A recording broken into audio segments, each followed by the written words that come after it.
Esperamos que hayan podido dar seguimiento, que hayan leído los materiales. Acá estamos con Lorena. La idea es hacer esta última sesión entre las dos de una manera para ir aportando entre los ejemplos, ir comparando y para que podamos también poner mayores particularidades en lo que son los esquemas.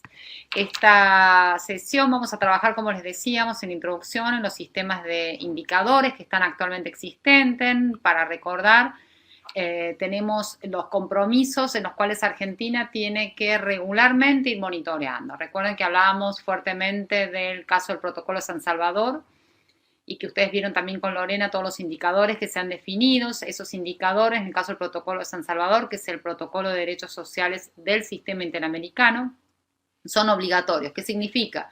Que los estados tienen que hacer sus informes en base a estos indicadores. Entonces, de allí la importancia de avanzar en estos y que todos lo podamos practicar. ¿Por qué? Porque el Estado nacional debería requerirle a las provincias, como este es un Estado federal, estos indicadores. Entonces, ahí también hay un campo de actuación para ustedes muy importante a nivel provincial para poder darnos cuenta, inclusive ejercicio, y estos van a ser partes de las prácticas que les vamos a proponer, y también orientados hacia la dinámica de investigación con la convocatoria, tiene que ver con poder identificar qué fuentes de información hoy tiene disponible la provincia y qué fuentes de información todavía faltan de construir. Cuando hablamos falta de construir, parte de estos requerimientos internacionales es que les dicen a los estados, bueno, si usted no tiene este dato, lo tiene que construir. Y entonces es un buen momento de incidencia y de articulación. Y más si vamos construyendo dentro de la Universidad de la Patagonia Austral recursos humanos calificados en este tema, es una muy buena oportunidad de interactuar academia con decisores de políticas públicas. Lo segundo que vamos a ver, los indicadores requeridos en Belén do Pará. Ustedes saben que Belén do Pará también es una convención del sistema interamericano, que es la convención específica que garantiza la vida libre de violencia para las mujeres y las niñas de la región. Muy interesante porque es la única conferencia internacional sobre violencia de género y en una definición amplia de todos los tipos de violencia, y ahí también se han definido de manera vinculante indicadores para el seguimiento de los estados. Y eso también es importante porque además Belén do Pará, como habíamos visto en el sistema interamericano, el protocolo San Salvador ha sido ratificado por 16 estados de la región, Belén do Pará está ratificada por 32 estados de la región. Todo el Caribe ha ratificado Belén do Pará, y entonces esto también es importante, los efectos del monitoreo. Y ahí vamos a tomar un ejemplo de algo que ya introduje yo en la primera clase, que tenía que ver con derecho al cuidado, esto que es bien interesante de trabajar, porque es claramente lo que nos tiene interpelados a todos y a todas. Primero porque nos tiene interpelados en el derecho que somos cuidadores, cuidamos, si tenemos hijos, a nuestros hijos, tenemos la obligación de cuidar a nuestros progenitores, a nuestros padres, sobre todo cuando se vuelven adultos mayores y tienen condiciones de un ejercicio de la autonomía más reducida.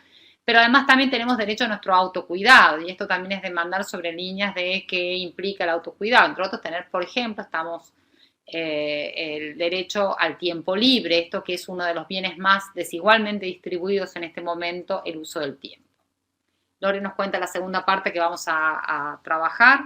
Sí, en la segunda parte también se trata de sistemas de indicadores, pero en este caso no se trata de sistemas vinculantes como los que explicaba Laura anteriormente, sino que, bueno, son sistemas que más bien son como ejercicios para poder seguir pensando y diseñando indicadores vinculados a derechos humanos, en lo que sería el Sistema Universal de Naciones Unidas y una experiencia regional que, si bien esta todavía es bastante incipiente, ya tiene algunos desarrollos de poder pensar indicadores de derechos humanos concretamente para el Mercosur. Así que en la segunda parte vamos a hablar un poco de estos diseños.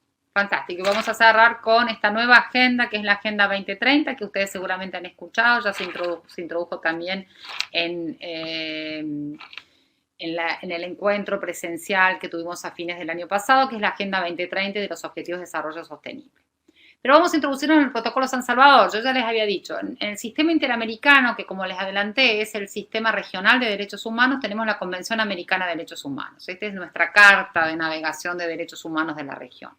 Y como les había anunciado también, hay dos órganos de fiscalización dentro del sistema interamericano, que son últimas instancias regionales, como la Corte Interamericana de Derechos Humanos y la Comisión Interamericana de Derechos Humanos, que sin duda ustedes han escuchado toda la participación que tienen los estados y en distintos casos.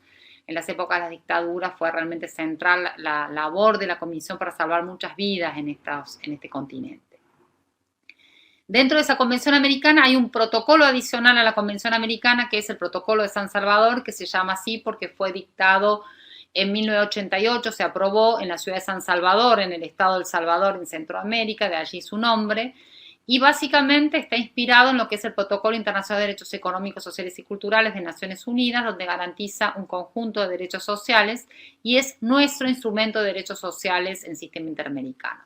Como les decía, se aprobó en 1988, pero recién entró en vigor porque tuvo el número de ratificaciones mínimas en el año 1999. Y recién el artículo 19 que ustedes pueden ver ahí en pantalla es el artículo donde establece la obligatoriedad de cumplimiento, porque si no, no tiene mucha razón de ser si no se monitorea el cumplimiento de estos pactos, como veníamos hablando, y por eso se han desarrollado los estándares y los indicadores. Este artículo 19 establece la obligatoriedad del monitoreo y dice que lo tiene que hacer un mecanismo designado. Recién en el año 2005, la OEA dicta un documento muy interesante y ahí Argentina, como Estado parte del sistema interamericano, tuvo una labor importante. Dijo, bueno, la forma de monitoreo es con indicadores, o sea, con evidencia empírica, que es lo que venimos trabajando. En el 2007 establece que va a haber un grupo de monitoreo que se llama Grupo de Trabajo para el Análisis de los Informes Nacionales del Protocolo de San Salvador, que va a estar integrado por 8 expertos en total, 3 expertos gubernamentales titulares y 1 suplente, que son propuestos por los propios estados partes del protocolo, estos 16 estados que son hoy parte del protocolo de San Salvador. 2 expertos independientes o expertas que representan uno titular y uno suplente a la sociedad civil y a la academia, y 2 expertos que son 2 comisionados integrantes de la Comisión Interamericana de Derechos Humanos. Este grupo empezaron a hacerse las designaciones y recién estuvo operativo a partir del año 2010. Este grupo tuvo el cometido de hacer el documento base, que ustedes lo tienen dentro de la bibliografía obligatoria, que es el documento base para calcular los indicadores, es decir, para elaborar los informes nacionales. Y el desafío que se tomó en cuenta este grupo de trabajo fue precisamente decir, bueno, vamos a diseñar una herramienta que nos sirva a nosotros como expertos encargados del monitoreo para dar cuentas y sobre todo medir al correr del tiempo la progresividad en el cumplimiento de derechos. Es decir, que los estados no solamente se conformen con tener ciertas pautas mínimas, sino que vayan avanzando en progresividad. Pero además también que les sirva particularmente a los estados como una herramienta sistemática de evaluación. Entonces se hizo con un principio de devolución. Los principales beneficiarios de este sistema tienen que ser y deben ser los estados. Entonces el mecanismo lo que agrupa, el protocolo contempla el derecho a la seguridad social, el derecho a la salud, el derecho a la educación, el derecho a la alimentación adecuada, el derecho al medio ambiente, el derecho al trabajo y libertades sindicales y los derechos culturales. Lo que el grupo de trabajo dijo, bueno, este es un mecanismo nuevo, distinto, vamos a darle tiempo a los estados para que se vayan familiarizando con la herramienta indicadores de progreso, que como ustedes ya también están haciendo ese ejercicio a partir del módulo que compartieron anteriormente con Lorena. Entonces lo que hizo el grupo de trabajo fue dividir en 2 etapas el monitoreo. El primer monitoreo, que fue el que inaugura este sistema de indicadores. Un primer agrupamiento que es salud, seguridad social y derecho a la educación, y un segundo con los restantes derechos que ustedes ahí pueden ver en la pantalla. Los derechos que también protege el protocolo de San Salvador, que es el derecho de las mujeres y la perspectiva de género, el derecho de los pueblos originarios y la perspectiva de raza. Nosotros en Argentina tenemos menor población afrodescendiente, pero el resto de los países tienen un componente racial importante. El derecho de las personas con discapacidad, que el protocolo habla de un concepto ya hoy totalmente perimido, que no podemos utilizar, que es el concepto minusválido. Si no, hoy hablamos y el consenso es personas con discapacidad. También protege los derechos de los niños, niñas y adolescentes, los derechos de la familia y los derechos de las personas adultos mayores. Esos derechos se consideran como transversales dentro del mecanismo y se hicieron el diseño, y ustedes ahí pueden ver la complejidad, pero a su vez también la importancia que releva de que se han definido 714 indicadores a la fecha.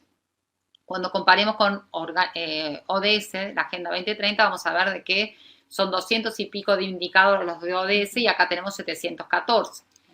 Y uno puede decir, bueno, esto está sobredimensionado. Sí, efectivamente, pero la idea y el objetivo del grupo de trabajo fue precisamente decir, tenemos que construir, sobre todo la necesidad de construir acceso a la información y que los estados este estándar realmente lo cumplan junto con acceso a la justicia. Entonces lo que vamos a decir, bueno, si los estados hoy no tienen la información, la tienen que construir y nos tienen que informar cuándo van a construir esta información. Entonces estos 714 indicadores, ustedes ahí lo pueden ver, que se van a dividir en los distintos indicadores que están contemplados. De igual manera, se trabajó con la Convención de Belén do Pará. La Convención de Belén do Pará es interesante, y después vamos a volver sobre el Protocolo de San Salvador, pero Belén do Pará, para comparar, es una convención que ya tenía instalado, tiene un mecanismo de seguimiento, así como Protocolo de San Salvador tiene el grupo de trabajo, Belén do Pará tiene dos mecanismos simultáneos. Uno es la Conferencia de Estados Partes, donde van representantes gubernamentales que han ratificado el protocolo, y otro es el CEBI, que es el mecanismo de expertas en violencia. Se llama Comité de Expertas en Violencia, que está integrado por expertas absolutamente independientes, no tienen vinculación con los gobiernos, sí son elegidas por los gobiernos en el sentido que son lo que la sociedad civil aporta, pero son reconocidas por su trayectoria en violencia. Estas expertas ya habían empezado a hacer una ronda de evaluación de Belén do Pará, y llegan a un punto de una conclusión y dicen, hacían unos cuestionarios, que es una metodología que, por ejemplo, el sistema de Naciones Unidas usa mucho, cuestionarios donde se les pregunta al Estado, bueno, usted tiene un plan de igualdad de oportunidades, usted tiene una ley que sancione la violencia de género. Pero lo que las expertas en un documento muy importante arriba, de la primera ronda, se llaman las rondas hemisféricas de evaluación, de la primera ronda hemisférica, dicen, no estamos evaluando violencia, no estamos evaluando qué han hecho los estados en violencia, solamente estamos evaluando en base a la información disponible que tienen. ¿Por qué? Porque ¿qué sucedía en violencia? En un estado, por ejemplo, había encargado con mucho esfuerzo hacer una encuesta de violencia de género, pero esa encuesta capaz que la había hecho en el 2008 y llegamos al 2017 y la misma encuesta no la pudo renovar porque no tenía recursos, etcétera, etcétera. Entonces se suman al mismo sistema y ¿qué dicen las expertas? Bueno, ya hay un mecanismo implementado vinculante de indicadores de progreso. Vamos a usar la misma matriz, pero y como ustedes vieron antes, acá nos cambia la unidad de medida. Ustedes vieron el ejercicio pasado con Lorena cómo medir protocolo San Salvador. Nuestra unidad de medida era el protocolo, lo que el protocolo define en cada uno de los derechos. Acá teníamos que tomar como unidad de medida lo que Belén do Pará define que es violencia. Y ahí se definen, y ustedes pueden ver, hay 246 indicadores, donde están cruzados por distintas categorías y donde toman los 5 puntos, los 5 ejes centrales de la Convención de Belén do Pará. Entonces esto es sumamente interesante porque ya tenemos dos mecanismos del sistema interamericano y ahora se está sumando la Convención de Protección, la Convención Americana de Protección contra las Personas Discapacitadas, que también está adoptando indicadores de progreso. Entonces estamos en un escenario sumamente novedoso donde de aquí a unos años todo este caudal de información que se está generando va a ser muy importante a los efectos. Primero porque estamos llegando anticipadamente al sistema interamericano, a la Agenda 2030, porque ustedes saben, la idea que sea Agenda 2030 significa que en el 2030, así como ya mencionamos, los Objetivos de Desarrollo del Milenio pidieron la rendición de cuentas de los estados en el 2015. La Agenda 2030 pide la rendición de cuentas en el año 2030. Entonces vamos a llegar a esa agenda con ya todo un cúmulo de información muy importante por parte de los estados. Aquí ustedes pueden ver y tienen disponible para ingresar cuáles son los informes nacionales. Están los dos documentos, el documento del Protocolo de San Salvador, ustedes ya lo tienen subido en nuestro foro, y el de Belén do Pará está el manual, donde en Belén do Pará tienen ustedes la posibilidad de consultar fichas técnicas. ¿Qué significa? Cada uno de los indicadores, por ejemplo, la tasa de mortalidad materna, ahí está desarrollado, la mayoría de estos indicadores, no todo, pero la mayoría, cómo debe ser calculado. Y allí también tienen los links para llegar a los informes nacionales, donde están los informes que han presentado en Belén do Pará los estados y lo que han presentado en el caso del Protocolo San Salvador. El caso de Argentina todavía no tiene el informe subido, pero en pocos, más o menos en un mes, mes y medio, va a estar el informe de Argentina disponible. Eso tiene que ver con los tiempos de evaluación que está llevando el mecanismo.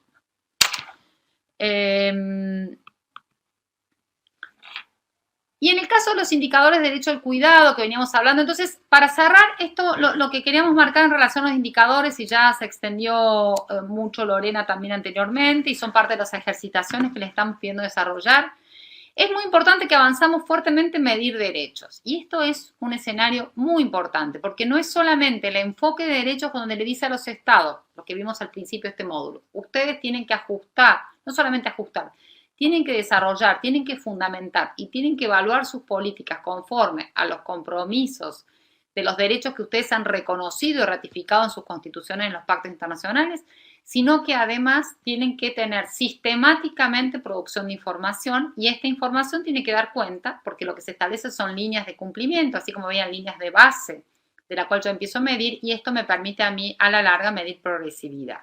Entonces, por un lado, no solamente tenemos ese avance, sino que además también tenemos la posibilidad de romper con la retórica de derechos. O sea, los derechos ya no son retóricos, no lo fueron nunca, no lo son retóricos hoy, no tienen que estar solamente en lindos discursos políticos donde arengamos a todos de que tengamos derechos, sino que hay que dar cuenta de los derechos. Y acá están las herramientas y con esto el objetivo fue presentarles las distintas herramientas hoy existentes a la mano de todos, pero además obligatorias para los estados. Entonces, a mediano plazo esto lo vamos a tener mucho más desarrollado. En relación a los indicadores de derecho al cuidado, ya mencionamos al inicio, yo de alguna manera fui mencionando, bueno, cuando hablamos de mercado de trabajo, las obligaciones que tienen también los empleadores y el propio Estado, de no solamente decirles, bueno, primero tienen que garantizarse y responsabilizarse, por ejemplo, el cuidado de los hijos, varones y mujeres. Pero no solamente varones y mujeres tienen que tener la responsabilidad, tenemos que darle las herramientas, la infraestructura, el tiempo. Por eso es que se han diseñado licencias, por ejemplo, para cuidado. Pero claro, ¿qué pasa con estas licencias de cuidado? Solamente cubren el momento del final del embarazo y además cubren también el momento del nacimiento, centralmente para la mujer. La mujer tiene 30 días anteriores al parto y 60 días posteriores al parto por ley de contrato de trabajo. En Argentina, este es el marco general, no quiere decir que haya ciertos convenios colectivos que hayan regulado o regímenes especiales como el de la justicia que tengan otra lógica. Pero esos 90 días que tiene la mujer contrastan con 2 días que tienen los varones solamente por nacimiento de hijo. Hay varios proyectos legislativos. Este año el presidente hasta ha anunciado de que va a haber una reforma en esta dirección, pero todavía en los hechos esto no se ha generado cambio. Porque todavía no se ha tomado importante conciencia de que el cuidado es un derecho. Y como les decíamos, es un derecho a cuidar, a ser cuidado y al autocuidado. Y además no tiene que ser nunca considerado como un derecho personalísimo de las mujeres. Nosotros no queremos darle mejores herramientas ni mejores derechos a las mujeres, sino que queremos que varones se responsabilicen del cuidado, varones y mujeres, porque esto está normado o normativizado en todas las convenciones internacionales y además también en las leyes civiles donde la responsabilidad de cuidado es de ambos progenitores. Entonces, esta medición también se basa en sistemas de indicadores y hemos avanzado también en tener indicadores específicos para el cumplimiento, para la medición del cumplimiento del derecho al cuidado. Bien, bueno, un poco para pensar estos ejercicios que no son vinculantes, digamos. Es decir, los estados no están obligados a presentar información vinculada o la información que es requerida por estos sistemas, pero sí son, por lo menos en el caso de Naciones Unidas, un ejercicio interesante digamos, que se publica en el 2012, ¿no? Como también en el medio de un auge de empezar a pensar las metodologías para diseñar estos indicadores. Y la verdad que por ahí lo interesante de recuperar este sistema es que un poco como veíamos en el módulo anterior, presenta una metodología que es similar, digamos, a lo que también vimos que es propio de los sistemas de la OEA, sobre todo en relación a esta cuestión de este sistema tripartito que decíamos, ¿no? De poder medir a través del tiempo el cumplimiento de un derecho a nivel estructura, proceso y resultado que este sistema recupera, pero quizás lo que este sistema tiene de particular y que es bastante interesante es que esta idea del contenido mínimo que Laura introdujo en la sesión 1 y que recuperamos en la sesión 2, de poder, digamos, que recupera esta idea de operacionalizar a la norma en sus elementos principales, digamos, y que hacen como a lo clave, al piso mínimo que debe tener, digamos, al piso mínimo para entender los componentes de qué se entiende por ese derecho, ¿no? El derecho a la salud y lo que vimos en la sesión 2, cómo podíamos descomponerlo, es lo que recupera el sistema de Naciones Unidas, que en realidad lo que hace es, digamos, un manual, que ustedes también lo tienen disponible en la bibliografía optativa. Es un manual que tiene una parte metodológica de construcción de los indicadores, pero después avanza en proponer, no se queda únicamente en la discusión metodológica, sino que avanza en proponer una serie de tablas, también, digamos, de la misma manera que el grupo de trabajo, el protocolo de San Salvador y el MESECVI, a partir de distintos derechos que están contemplados en distintos instrumentos que son parte del sistema universal. Entonces, en ese sentido, contamos con por lo menos algunas tablas orientativas de cómo podría medirse no solo los DESC, digamos que ya tenemos también bastante desarrollo, sino algunos otros derechos como el derecho a una vida libre de violencia o a no ser, digamos, a no ser sometido a tratos crueles, inhumanos, a la tortura, digamos, otra serie de derechos civiles para los cuales también contamos con estos sistemas, con estos sistemas de indicadores, y que también hacen referencia a la formulación de indicadores cuantitativos, sobre todo, no tanto a la noción de señales de progreso, que como vimos es algo característico y novedoso del sistema de la OEA.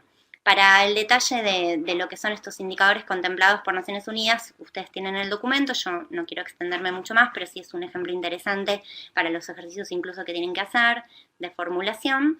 Y quisiera seguir con lo que es este sistema que está en proceso, digamos, aún no hay documentos públicos sobre esta construcción, pero es algo que como equipo el Grupo Interdisciplinario de Derechos Sociales y Políticas Públicas ha intervenido directamente en empezar a pensar este sistema de indicadores para el Mercosur. En este sentido fue un desafío interesante porque a diferencia de como veíamos para el protocolo de San Salvador, por ejemplo, la unidad de medida, esta base sobre la cual construir los indicadores era el pacto en sí. En el caso del Mercosur, digamos, digamos, como cooperación regional no existe un tratado de derechos humanos que vincule a todos los países, pero sí hay una reunión de altas autoridades de derechos humanos que tiene una institucionalidad importante, digamos, a nivel regional, y entonces se pensó elaborar esta unidad de medida a través de lo que son las resoluciones y las actas de los grupos de trabajo que funcionan en el marco de la RAD.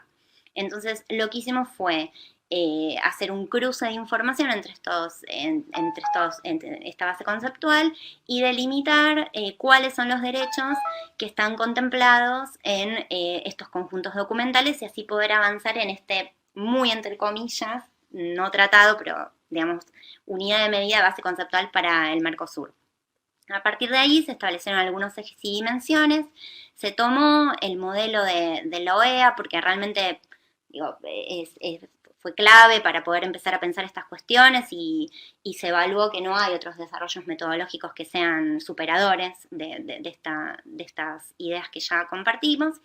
Quizás lo interesante es que se plantea una doble dimensión para la medición, una dimensión a nivel regional de cuáles son los acuerdos, los esfuerzos que ya, digamos, los estados han coordinado en materia de derechos humanos y cómo esa institucionalidad regional permeó o no en algunos arreglos nacionales, lo que lo hace un sistema quizás más complejo por este doble nivel, pero a la vez es un desafío interesante para, bueno, conocer en qué situación se encuentran los derechos humanos en los países del Mercosur.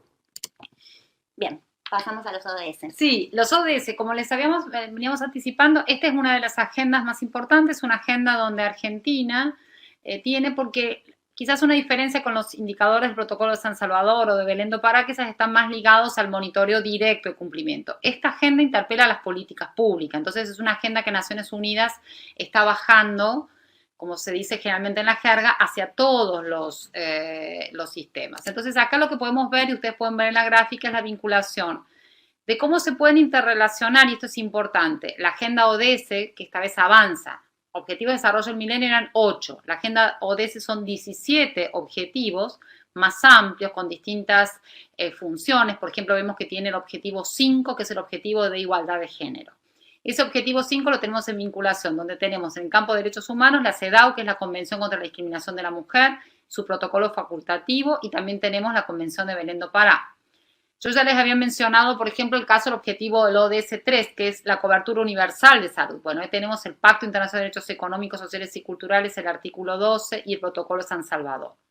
En cada uno de estos de la agenda, nosotros allí le hemos hecho el ejercicio, nosotras allí en esta primera y en la siguiente, donde podemos ver cada uno de los objetivos vinculados a derechos humanos. Y probablemente nos hayamos olvidado de algunos, digamos. Este es un ejercicio analítico que hicimos, donde vamos vinculando.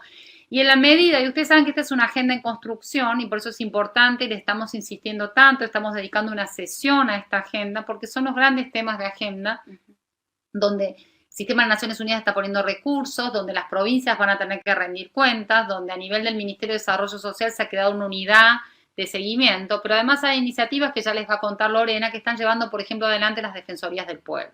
La Defensoría del Pueblo de la Nación, como las Defensorías del Pueblo en el caso de la Ciudad de Buenos Aires, en el caso de Rosario, en el caso de la Defensoría de Chubut y demás, están muy interesados en ver cómo seguimos con una agenda, en construir observatorios de derechos sociales, en avanzar en los indicadores del protocolo de San Salvador.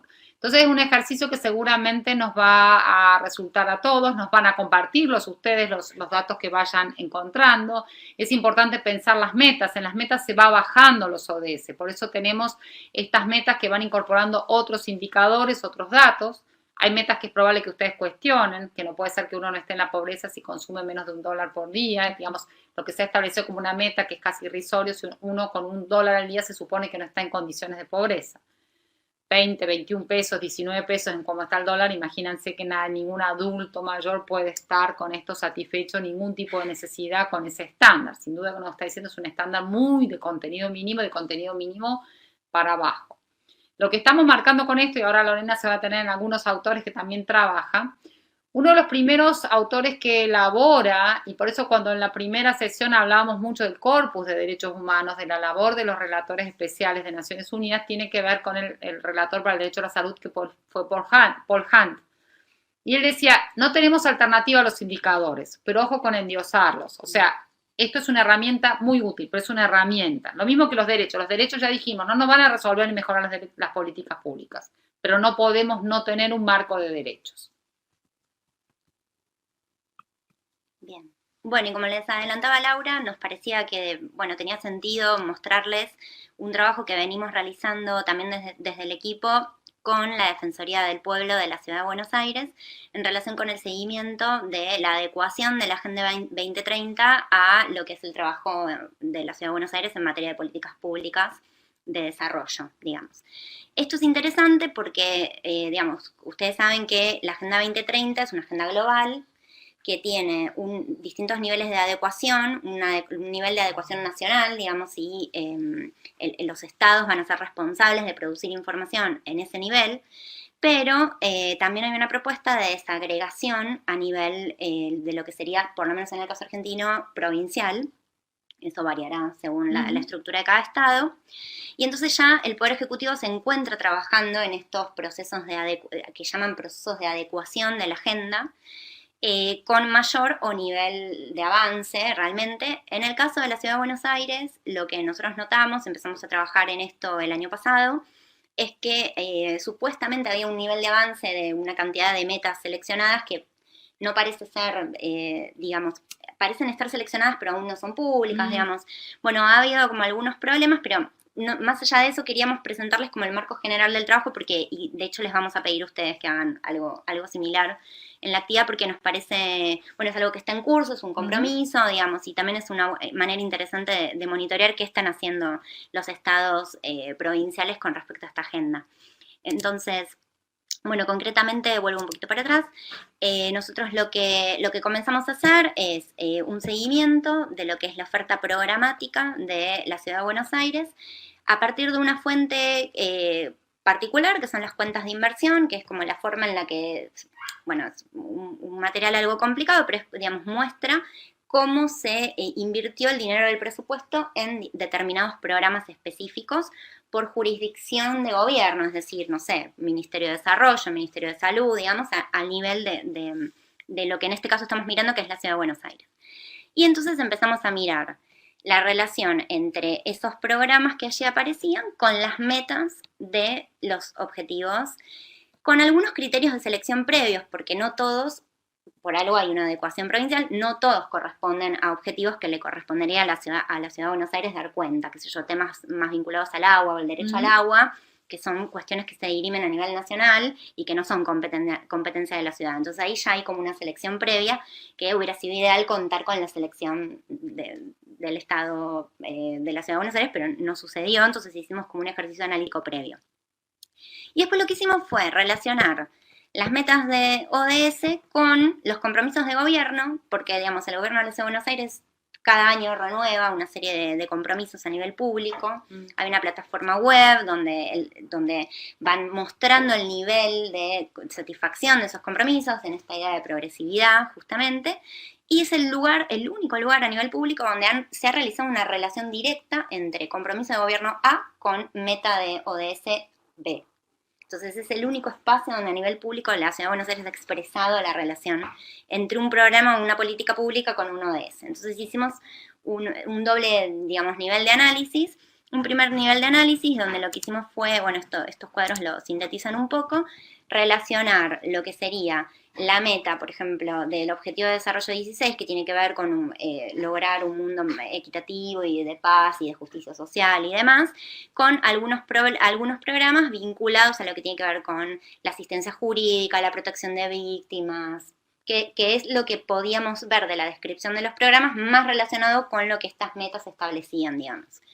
Eso lo hicimos en general para varios de los ODS, y lo otro que hicimos fue un análisis a modo de red conceptual de lo que son los compromisos de gobierno de la Ciudad de Buenos Aires con las metas que digamos, en este caso, por ejemplo, el ODS 16 se establecía, y tratando de analizar primero si eran pertinentes o no, digamos, porque algunas, qué sé yo, o algunos ODS vinculados al desarrollo urbano, no sé, los compromisos de gobierno era arreglar baches en menos de 15 días. Uno podría decir, bueno, eso es pertinente o no, y si es pertinente, después hicimos para un nuevo informe que no está incluido acá, pero un análisis de cierta forma de relevancia con una medición como conceptual de qué puede ser relevante en torno, bueno, puede llegar a tener que ver temáticamente un bache con el desarrollo urbano, pero bueno, es relevante para el desarrollo humano, digamos, que se puedan arreglar los baches con mayor asiduidad. Bueno, hacernos como mínimo esa pregunta. Entonces hicimos un ejercicio de evaluación en ese sentido de los compromisos de gobierno de la ciudad, que es algo similar a lo que les vamos a pedir a ustedes que hagan en relación con la adecuación de los ODS a nivel de la provincia de Santa Cruz. Bueno, y para terminar, un poco lo que les adelantaba Laura, nosotros queríamos plantearles algunas cuestiones como para que no, para no endiosar ni a los indicadores, ni a los derechos, ni a la estadística, ni a la medición, pero sí, bueno, dejar algunos no sé, algunas ideas como para seguir pensando estas cuestiones. En primer lugar, queríamos retomar un poco el planteo de un autor que se llama Goldstein, que de lo que él habla justamente es que muchas veces esta idea de las estadísticas y de los números lo que genera es una sobreconfianza. Es una palabra como traducida al inglés no tiene mucho sentido, pero es como pareciera que entonces si tenemos datos estadísticos, no importa cómo están producidos, ya confiamos en que eso que nos están diciendo es real, y justamente nosotros trabajamos en poner a prueba esa confianza, digamos, si realmente esos datos nos dicen lo que deberían, o reflejan realmente la realidad del cumplimiento de ese derecho, por ejemplo, en este caso. Después, la dificultad en el desarrollo de algunas definiciones, sobre todo cuando se trata de estos asuntos, digamos, un poco lo que veíamos en la sesión anterior, cómo operacionalizar un concepto complejo, qué entendemos por derecho a la salud. Bueno, si no hacemos una operacionalización bien clara y concluyente, podemos decir que derecho a la salud son muchísimas cosas que no sabemos si son medibles o no. Y otra cuestión que plantea Goldstein es la comparabilidad, ¿no? Justamente esta idea de, bueno, desarrollos globales, de podemos medir a todos los estados por igual, podemos medir por igual a Santa Cruz que a la provincia de Buenos Aires, que a la ciudad de Buenos Aires, ¿no? Entonces, bueno, si no podemos medirlos de la misma manera, tenemos que adaptar los sistemas, digamos, son todas preguntas. No quiere decir que no pueda haber una base o criterios comunes, pero como mínimo pensar que no todo es lo mismo, digamos. Y por último, también traer un texto de Curtis que ustedes tienen en la bibliografía optativa, que, bueno, Curtis retoma un poco lo que también ya Laura decía, digamos, cuántos son muchos indicadores y cuántos es poco. Si es mucho, por ahí no se logra contestar, pero si es poco, no se llega a abarcar todo lo que quizás uno debería abarcar para poder medir un derecho. Entonces, muchas veces exigirle mucha información al Estado hace que conteste poco, pero esos vacíos en contestar a veces dicen mucho de lo que hace falta desarrollar.